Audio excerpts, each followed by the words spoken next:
Muy buenas tardes, amigos. Soy Carla Díaz, este es mi canal Investigando la Historia y después de mucho tiempo tengo nuevamente de invitado, ya parte de la casa, al doctor Marco Almanza, ya profesor y parte de un departamento de la Universidad de Cantabria. ¿Cómo estás, doctor?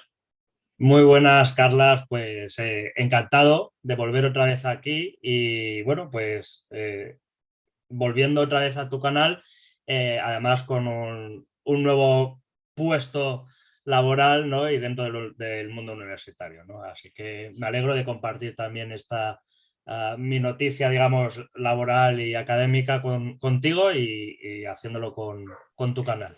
Y que a nosotros nos pone muy feliz cuando yo lo vi en las redes sociales. En serio que me contenté mucho por ti, querido Marco.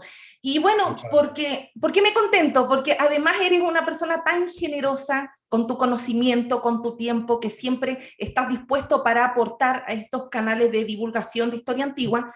Así que esos logros para ti, de verdad que me ponen feliz a mí.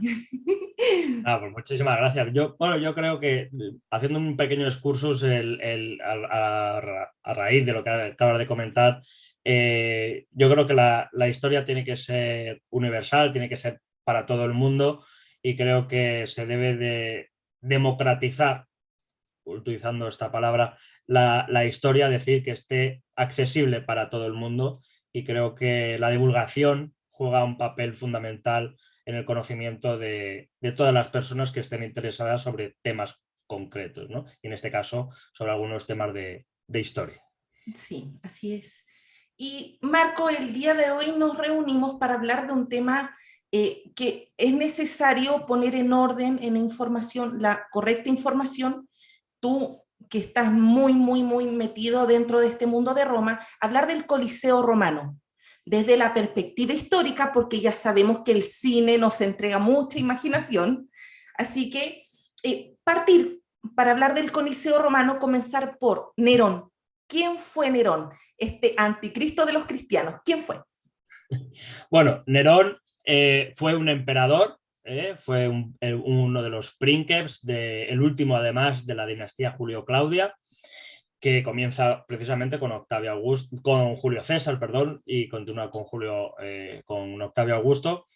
Y Nerón, digamos que fue uno de los emperadores tras el asesinato, parece ser, de su predecesor, el emperador Claudio, y que, bueno, pues es hijo, bueno, es parte de la familia también, hijo de Agripina, y bueno, pues en ese sentido, Nerón accede al poder, al trono, de joven y bueno, pues tras el asesinato de Claudio, pues es un chaval de unos 20 y pocos años quien accede al trono imperial, ¿no? Lo que pasa es que tiene a su madre, que está ahí presente y es la que va digamos, a cogobernar y a guiarle hasta que fallece, ¿no? Y bueno, Nerón, de hecho, fue una persona muy, digamos, extraña en ciertos sentidos, pero que, digamos, en el comportamiento, pero que tuvo su quinquenio áureo, que se llama, esos 5 años dorados de gobierno de Nerón, hacen que incluso las arcas públicas florezcan, precisamente es el momento en el que su madre está presente y con un gran poder esa mujer dentro de lo que es el imperio y Nerón pues hace caso a su madre hasta que fallece y empieza ya, digamos, una cierta debacle de las arcas imperiales y, bueno, las cuestiones militares también de época de Nerón hasta que precisamente bueno, se suicida, ¿no? Por las circunstancias que en ese momento se están revelando grandes generales del imperio, entre ellos Galba, y empezará a haber un periodo de crisis que es el momento de los 5 emperadores hasta que llega precisamente Vespasiano. Que es Marco, ¿en qué primero año más o menos se suicida? en el 65 aproximadamente. ¿vale? Antes, después de Cristo, lógicamente, ¿no? Entonces, claro, Nerón siempre se ha visto como en el 68, perdón, quería confirmar. Siempre se le ha visto como una figura un poco, digamos, extraña, muy extraña en el sentido que era muy estrambótico en las construcciones, muy Megalómano. megalómano. Y una de las construcciones míticas que mandó construir Nerón pues es la Domus Aurea, ¿no? Porque él decía que los palacios imperiales eran demasiado pequeños para una persona como él. Es verdad que cuando alguien visita los palacios imperiales, ahora mismo están todos unos pegados a otros. Entonces, como que le faltaba espacio, ¿no? Y entonces él manda a construir precisamente esa Domus Aurea, que debió ser una preciosidad y es, por los restos, los pocos restos que se conservan, una preciosidad. De hecho, hoy se pueden visitar parte de la Domus Aurea. ¿Qué significa esa palabra, Domus Aurea? La Casa Dorada. Ok. Entonces, uno de las salas conservadas es como, tenemos que imaginarnos un pequeño panteón, el edificio, donde precisamente en ese panteón, en ese edificio circular, es donde él hacía ciertos banquetes y desde arriba, desde el oculus, desde la cúpula, digamos, desde el agujero de la cúpula, tiraban pétalos de rosa, enormes cantidades de pétalos de rosa y perfumadas, etcétera, etcétera. Y además una preciosidad porque toda la cúpula además estaba imitando a el cielo estrellado. Es decir, es de color azul, parece ser, con estrellas pintadas. Entonces debió ser un espectáculo visual todo eso, ¿vale? Sí. Es una casa enorme, y luego tenía otra casita cerca también de recreo, cerca de a las afueras de Roma. Claro, en esta Domus Aurea es donde construye también una piscina enorme, artificial, donde allí se van a celebrar batallas navales, ¿no? Naumaquias. Esas batallas navales, pues, se enfrentaban 2 o 3 barcos o 4 o lo que sean, los que cupiesen, que se enfrentaban prácticamente a muerte, ¿no? Los soldados y, bueno, como si fuera una batalla naval real. Y es precisamente en ese lago artificial donde después Vespasiano, desecándolo, va a empezar a construir el Coliseo, el anfiteatro Flavio. ¿Vale? Entonces, claro, Nerón, visto desde el punto de vista, digamos, cristiano, ¿no? Siempre se le ha tachado de un anticristiano, de un asesino de cristianos, en fin, ¿no? Y sobre todo porque, según cierta literatura antipagana, acusó a los cristianos del incendio del 64, ¿no? De Roma, ¿no? Bueno, pues él, y que se le acusaba de que no estaba en Roma o que estaba en Roma cantando y tocando la cítara, ¿no? La lira. Entonces, es una imagen muy cristiana de Nerón, y eso es lo que nos ha transmitido el cine, nos ha transmitido a través, por sobre todo, de la película Quo Vadis. Ajá, ¿vale? Y ahí apuntaba mi siguiente pregunta, ya que esta película muestra estos cristianos echados como alimento a los leones por órdenes de Nerón. ¿Qué tan cierto es eso? Porque ya no me calza con lo que tú me estás diciendo. Claro, bueno, lo que aparece en la película de Quo Vadis es totalmente falso. En primer lugar, Nerón parece ser, por lo que las fuentes, estudiando las fuentes, Nerón no estaba en Roma en ese momento. No se echaron las culpas a los cristianos, sino que fueron a los judíos, a la comunidad judía. Lo que pasa es que las fuentes cristianas y sobre todo las fuentes romanas posteriores, ya muy tardías, en muchos casos confundían e identificaban a la vez judíos con cristianos, ¿vale? Entonces, y tampoco fueron los judíos los causantes ni los cristianos los causantes del incendio, sino que había incendios fortuitos cada 2 por 3 en Roma y eso era algo habitual desde los orígenes de la ciudad. Ajá. ¿Qué ocurrió? Que en esta historiografía, en esta literatura propagandística pro-cristiana, se crea a partir del siglo III, a partir de Tertuliano, San Agustín, San Hipólito, etcétera, etcétera, Prudencio sobre todo también, que es muy antipagano, se hace una propaganda, digamos, en los que Nerón fue uno de los primeros persecutores de los cristianos, ¿no? Y que, bueno, pues tal como aparece, por ejemplo, en esa película de Quo Vadis, que aparece el actor Peter Ustinov como Nerón, aparece los cristianos en el Coliseo, ¿no? El Coliseo no estaba, como hemos dicho antes, no estaba ni pensado a hacerse, ni todavía, y por supuesto, no estaba hecho, no estaba construido. Por tanto, lo que nos aparece en la cinematografía es falso, es erróneo, ¿vale? Por tanto, no podemos decir que, en primer lugar, Nerón matara o condenara a los cristianos a un damnatio ad bestias, que se denomina así, como castigo para luchar contra las fieras y que, bueno, pues les comieran los leones, etcétera, etcétera, ¿no? Es algo que es muy común, que por cierto aparece en unas escenas eliminadas de la película de Gladiator, donde también está el personaje de Máximo viendo por una de las ventanucos del Coliseo.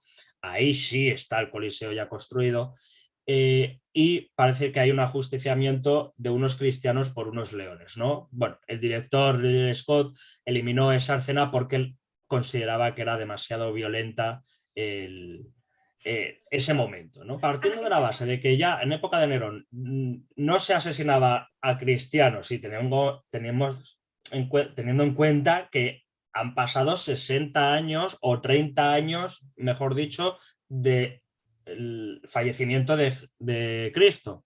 Es decir, en 30 años el cristianismo todavía no está en auge, nada más que en momentos, en sitios muy puntuales de Judea, ¿no? De Jerusalén. Entonces, no se ha extendido ni siquiera más allá de toda la zona oriental. Por tanto, cristianos en Roma, a lo mejor algún apóstol que pudiera venir aquí, que sí era ciudadano romano, San Pedro, San Pablo, eran ciudadanos romanos, y que pudieran evangelizar aquí a 2 o 3, pero tampoco pensemos que es una Grandes gran masas, claro, de cristianos. Claro. Entonces, Marco, ¿cuándo, para hablar de fechas aproximadas, cuándo inicia la construcción de este coliseo y cuándo termina? Bueno, el Coliseo, o el Anfiteatro Flavio, mejor dicho, empieza a construirse sobre todo con el gobierno, el mandato del emperador Vespasiano. Y estamos hablando del año 70-72 después de Cristo. Y finaliza precisamente con su hijo en el año 80 después de Cristo, ¿no? Entonces, claro, estamos hablando de un periodo de casi 10 años de construcción, que para nosotros pues, es mucho tiempo, pero en ese momento pues, era fundamental construir este edificio que se hace sobre ese lago artificial de la Domus Aurea.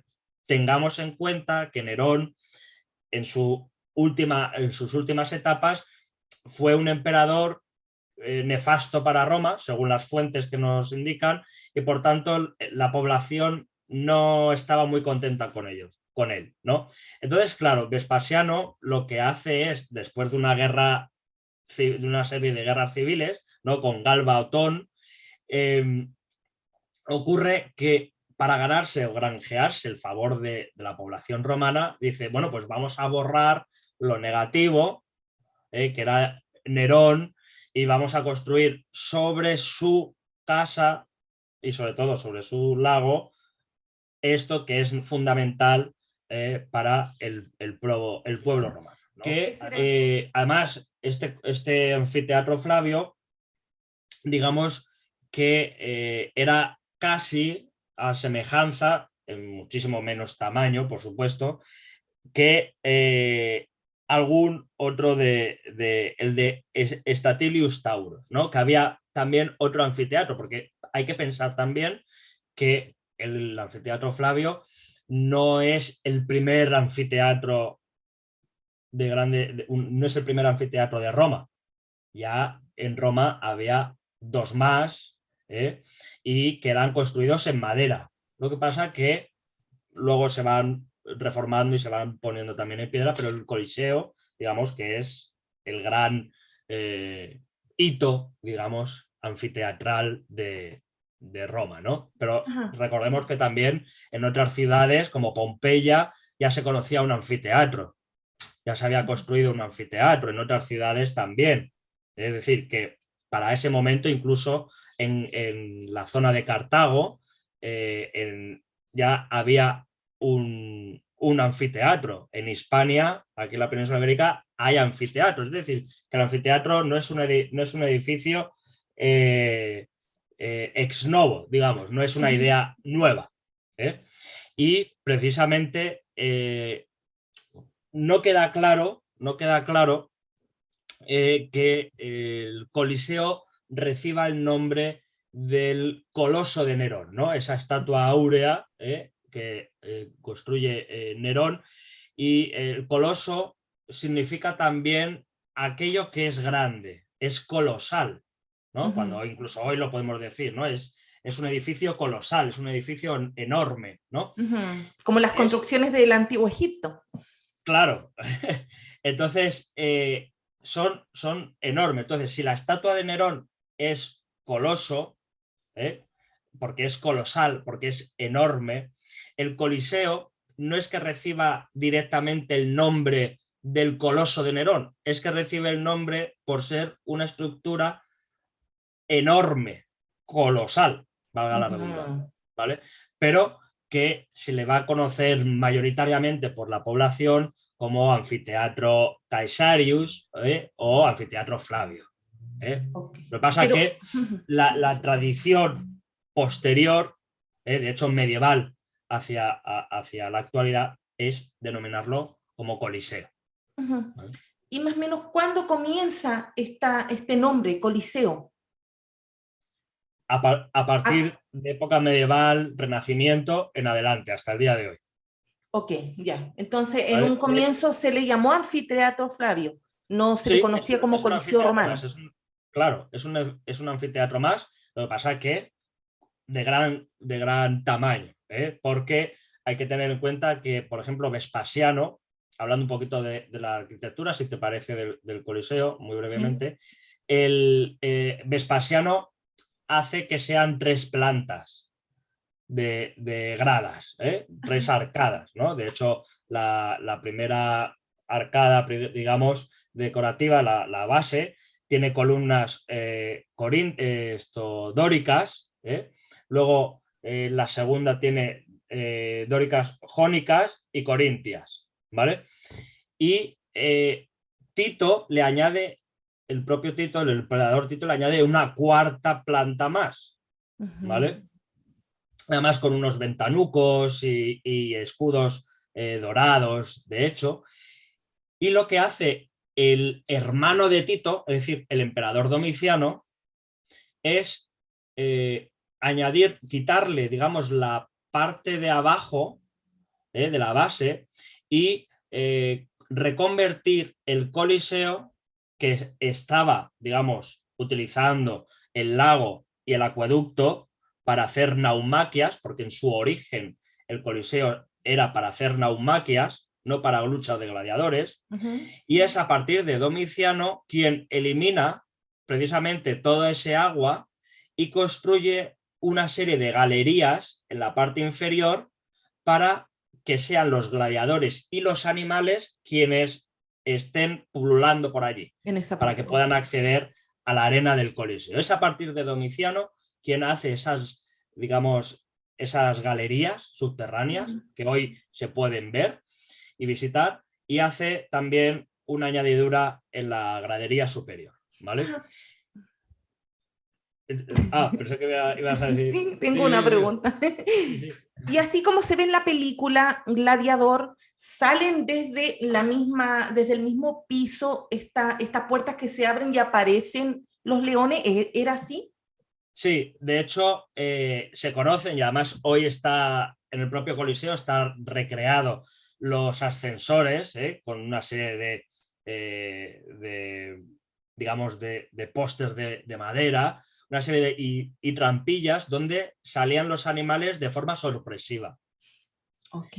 Y sabemos que hay una especie de zoológico especializado precisamente de animales cerca, donde tenían, parece ser, un túnel subterráneo hacia estas galerías, desde el zoológico, digamos, hasta las galerías del Para no Coliseo. Lo que hacerlos pasa que pasar por esos, la calle. claro, lo que pasa que estos túneles, pues por las obras posteriores del Renacimiento, actuales, etcétera, pues se han digamos, destrozados, ¿no? No se conservan apenas, pero sí se conservan algo de esto y lo sabemos por arqueología, ¿no? Entonces, claro, todos estos animales aparecían de repente, ¿no? Los que pudieran caber, porque tengamos en cuenta que la plataforma de madera, estos ascensores podían subir pues panteras, leones, tigres, algunas aves tipo avestruces, pero animales de mayor envergadura, por ejemplo, rinocerontes, jirafas, elefantes, incluso osos, pues a lo mejor no caben lógicamente por las trampillas ni ascensores porque tienen mucho peso y eso va con unas poleas tirados por hombres. Entonces, como que los hombres no pueden tirar mucho del peso de un elefante, ¿no? Entonces, entran por la puerta, una de las puertas principales, y entrarían leones para que todo el público observara una lucha entre un venator es decir, digamos, un luchador contra los animales o animales contra animales, etcétera, etcétera, ¿no? Cazas de animales, que son los bestiari, etcétera, etcétera. Entonces, esta era la principal función de este anfiteatro colosal, la lucha, ¿cierto? El entretenimiento. Sí, por supuesto. Como todo edificio, digamos, de ocio, su función principal era eso, el ocio, el entretenimiento, de ver gladiadores, de ver animales combatiendo con hombres o entre ellos y demás, ¿no? En su principio, ya decimos, es una naumaquia, pero después, a partir de Domiciano, ya es terrestre, por así ya denominarlo, ¿vale? Entonces, claro, hay espectáculos desde todo el día, incluso llegada a la noche, ¿no? Algunos momentos. Siguiendo el tema del Coliseo, ya que me enteré que era para entretención de la gente, la capacidad de espectadores en este Coliseo romano, ¿de cuántas personas eran aproximadamente? Bueno, parece ser que haciendo un recuento, porque no hay cifras exactas de esto, haciendo un recuento aproximadamente, estaríamos hablando entre 50 y 55.000 personas, teniendo en cuenta que en el graderío superior estarían de pie, entonces, claro, ahí la cuantía de personas sería un poco difícil de averiguar, ¿no? Y tenemos que tener en cuenta también que en ese graderío superior es donde estarían los esclavos y las mujeres, ¿vale? Okay. Y de hecho, en el propio Coliseo hay asientos reservados, hay asientos reservados, hay un palco imperial, por supuesto, pero hay asientos reservados para las vestales, que son esas sacerdotisas, mujeres, todas ellas, esas 6 mujeres, ¿no? Vestales, que tienen derecho a acceder a los anfiteatros y en este caso al anfiteatro Flavio, ¿no? Y hay unos asientos especialmente reservados y además se conservan, afortunadamente, únicamente para los gaditanos, para los de Cádiz. para los de Cádiz, los del sur de la península ibérica, Ah, ok. de la ciudad de Cádiz, la actual Cádiz, o Gadir, o Gades. Gaditanos. Los gaditanos, sí. Okay. Y están reservados especialmente para ellos. Bueno, por una serie de privilegios que tuvieron a la hora de fundación y refundación de la ciudad, y sobre todo conseguir ciertas ciudadanías romanas y cierta influencia, ¿no?, política. Entonces, en ese momento, fíjate lo importante que fueron también las élites hispanas, como para que en el propio Coliseo de Roma, como mínimo, haya un asiento para los gaditanos. ¿Puede haber para otra gente de otras provincias? Posiblemente, pero no lo sabemos porque no se ha conservado esa parte marmórea del Coliseo. Por supuesto, el Coliseo, que decíamos antes cómo estaba estructurado, tenemos que pensar que no es como lo que vemos hoy en día, sino que está todo de mármol, y de hecho, pues se hizo una carretera especialmente de aproximadamente de entre 6 y 10 kilómetros de largo, especialmente para traer el mármol itálico para construir este edificio. ¿Vale? Entonces, el edificio tenemos que verlo policromado, es decir, con varias pinturas, o por lo menos no solo con pinturas, sino también con colores marmóreos diferentes, con estatuas de bronce, sobre todo en la entrada principal. Parece ser que había una cuadriga donde, pues de bronce, dorada, ¿no?, donde, digamos, daba la bienvenida a todos los espectadores, ¿no? Por supuesto, pues cada espectador, y esto es muy curioso, que también se hace en todos los anfiteatros y en los teatros, había acomodadores. Igual que en el cine actual, sí, o en el teatro, ¿no? Había acomodadores. Y salones VIP, por lo visto.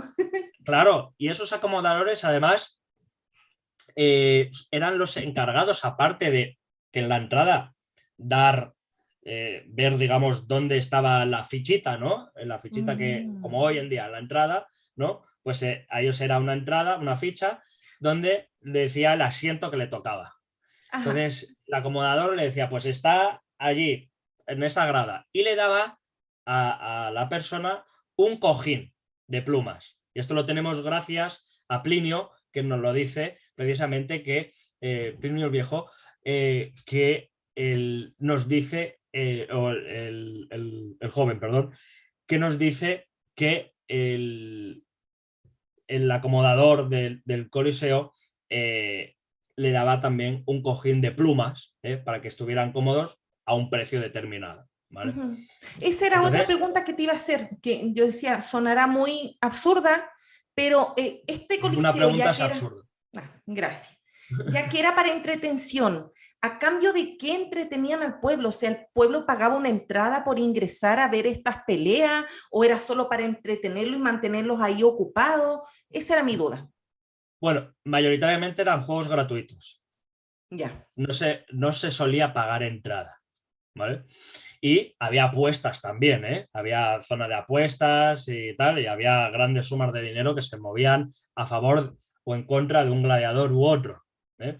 Y claro, este entretenimiento, claro, pues el entretenimiento iba desde ver luchas de gladiadores masculinos como femeninos, como gladiadores denominados gladiadores payasos, que imitaban a los otros gladiadores importantes, o mimos, o cantantes, y por supuesto había un momento determinado donde había estos ajusticiamientos, donde en el propio Coliseo había ajusticiados por crucifixión, por ejemplo, también por vivicombustión.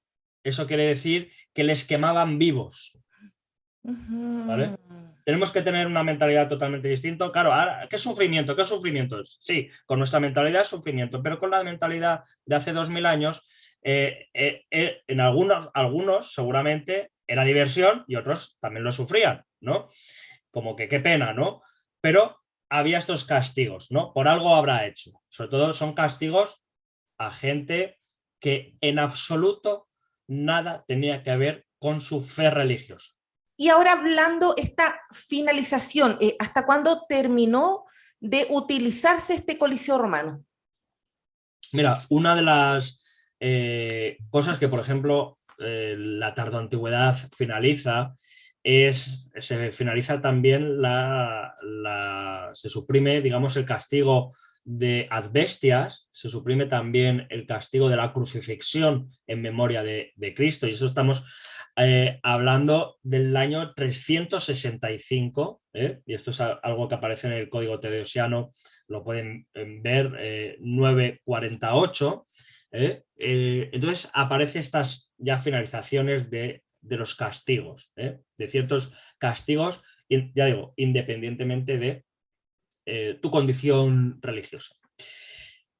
Lo que ocurre, por ejemplo, en el 367 es que además esto viene también dentro de lo que es la moral cristiana, que es la prohibición de la diversión, la prohibición de la risa. Es muy importante el tema de la risa en el cristianismo, en el paleocristianismo y en el cristianismo medio, y en el Código Teodosiano 9, 10, 11, de hecho se prohíbe el reclutamiento de gladiadores como escolta privada, ¿vale? De un privado, de una persona privada, ¿vale?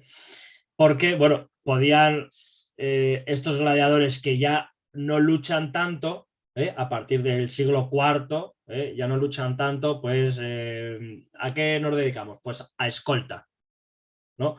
Entonces, de algún senador, y esto provocaba, digamos, ciertos conflictos, y que a lo mejor un senador podía imponer por las armas gladiatorias alguna cuestión u obligar a otra persona a hacer otra cosa, ¿no? Y precisamente a partir del 410 después de Cristo, claro, y con el saqueo de Roma, los gladiadores ya empezaron a ser reclutados muy poco para las luchas, me refiero. Para las luchas ya los gladiadores apenas había entrenamientos, ya no había el mismo nivel, ¿no?, que la época áurea, ¿no?, de la dinastía Julio-Claudia o incluso de la época republicana. Ya no había esos gladiadores tipo, ya no estaban profesionalizados como lo eran antes, ¿no? Entonces, claro, baja el nivel de los espectáculos, hay menos cantidad de espectáculos. Tengamos en cuenta la referencia de cristianos con el tema de la risa y la diversión, aunque, y esto es muy curioso, Tertuliano, autor paleocristiano, además del siglo II, III después de Cristo, de tercero o cuarto después de Cristo, perdón, él sí estaba dentro del Coliseo y dentro de algunas festividades de estas, porque además él nos dice risimus, el público junto conmigo, ¿no?, nos reíamos, risimus, nos reíamos de lo que hacía Caronte y lo que hacía Mercurio y los gladiadores que participaban. Es decir, que él, antes de ser sobre todo cristiano, antes de convertirse a la fe cristiana, él estaba dentro de lo que es el espectáculo. De hecho, él escribe una obra de espectaculus que habla sobre todo esto, sobre los espectáculos gladiadores y demás, ¿no? Y es de hecho, hay un artículo mío que habla sobre la religión tanto en el ámbito militar como en el ambiente gladiatorio. Y cito precisamente a Tertuliano cuando habla de ciertos personajes, ¿no? Luego me hace llegar ese enlace, Marco, para añadirlo a la descripción de este video. Estupendo, sí, sin problema. Entonces, claro, de hecho, a partir del siglo V, el Coliseo empezó solo a utilizarse, o mayoritariamente a utilizarse, solo para venaciones, es decir, caza de animales, espectáculos de animales y muy poco o apenas nada de lucha de gladiadores, ¿vale? Y, bueno, pues algún castigo corporal, ya digo, algún esclavo, pero muy, muy escaso, ¿vale? Además también hay que tener en cuenta, y esto ya para finalizar el uso del propio Coliseo, del anfiteatro Flavio, que hubo varios terremotos, ¿no? En el 443, 485, en el 508, hubo varios terremotos que pusieron, digamos, en duda la estabilidad arquitectónica del propio Coliseo, ¿vale? Entonces, de esa manera, de hecho, el último combate parece ser que fue el propio rey Teodorico, el Godo, el grande, Teodorico el Grande, en el 523. ¿Vale? Él recuperó, digamos, esa lucha gladiatoria, pero fue durante ese año, parece ser, y fue la última vez que se hizo eso, ¿no? Entonces, ¿qué ocurre con el Coliseo? Ahí, evidentemente, se finalizan todas estas festividades y a partir de la Edad Media, de hecho, nos vamos a encontrar que el Coliseo se va a ir derrumbando, se va a ir ocupando precisamente para construir, incluso en los foros imperiales, se van a construir en época medieval casas dentro de estos edificios. En el propio foro también se han encontrado restos, incluso en los propios templos, restos de casas medievales, reutilizando piedra y demás. Y de hecho, el Coliseo fue una gran cantera de mármol, de piedra, para construir palacios allí en Roma y en Italia, el palacio de Bernini, los palacios capitolinos, el palacio veneciano, todos estos utilizaron mármoles y piedras del Coliseo. Fíjate hasta qué punto, ¿no? Fue una gran cantera y la cantidad de material que podía tener el Coliseo, que hoy en día vemos prácticamente la mitad del propio Coliseo, entero, por, digamos, una de las fachadas, ¿no? Bueno, entero, me refiero a la estructura sin el mármol, pero todo lo demás estaba, digamos, ha sido cantera, porque era un sitio fácil de coger la piedra para la construcción de los palacios y de las casas nobiliarias de allí de Roma. Y la gran mayoría de las casas nobiliarias y palacios de allí de Roma e iglesias ha sido construido con las propias piedras del Coliseo, y los templos y edificios considerados paganos, ¿no? Templos paganos, y en algunos casos incluso está reconvertido en iglesia. De hecho, el Coliseo, ya para terminar, digamos, la historia de la propia utilización, fue un fuerte también en época también del Renacimiento. En abril, del 21 al 25 de abril, se celebra, digamos, el natalicio de Roma, y tenemos la suerte, ¿no? La asociación Mos Religiosus, de ir a Roma precisamente en estos días de abril del 2022 a celebrar el natalicio de Roma allí, y por supuesto que ya te mandaré una foto del Coliseo cuando estemos Ay, ahí. gracias. Como por dentro. Qué emoción. Bueno, mi querido Marco, te agradezco nuevamente esta disposición que tienes, siempre tan maravilloso, para poder regalarnos de tu tiempo. Ya sabemos que ahora estás con esta jornada de trabajo en la universidad, entonces ya es tarde en España, pero te agradezco que hayas podido atender a esta solicitud que yo tenía, tanto del Coliseo Romano, también con esta ayuda de Cartago. Así que, de verdad, Nada. Para mí es maravilloso tener un amigo doctor en historia antigua, porque siempre te puedo pedir ayuda para cualquier duda que tenga. Sí, bueno, no tengo ningún problema. Para mí es un placer ayudarte, ayudar a ti como amiga virtual, y bueno, más que virtual, casi ya. Pero bueno, para mí es un placer colaborar también con tu canal. Siempre me has tratado muy bien, y sé que va a ser así siempre. Y bueno, aunque yo sea doctor y demás, eso es una de las cosas que siempre he dicho, no me hace ser mejor que otra persona, ¿no? Entonces, en ese sentido, yo soy historiador, sí, pero no soy mejor que otra persona que no tiene el título de doctor, ¿no? Entonces, para mí siempre es un placer colaborar, y bueno, para cuando quieras, aquí estoy y ya sabes, Gracias. disponible. Esa sencillez es la que te destaca a ti, es tu carácter, es como tu marca registrada, eres una persona tan bella, tan sencilla que es maravilloso poder conocerte y poder charlar de historia antigua y poder preguntar sin tener estas limitaciones de sonar a lo mejor una pregunta ridícula o algo, porque esto te hace ser accesible.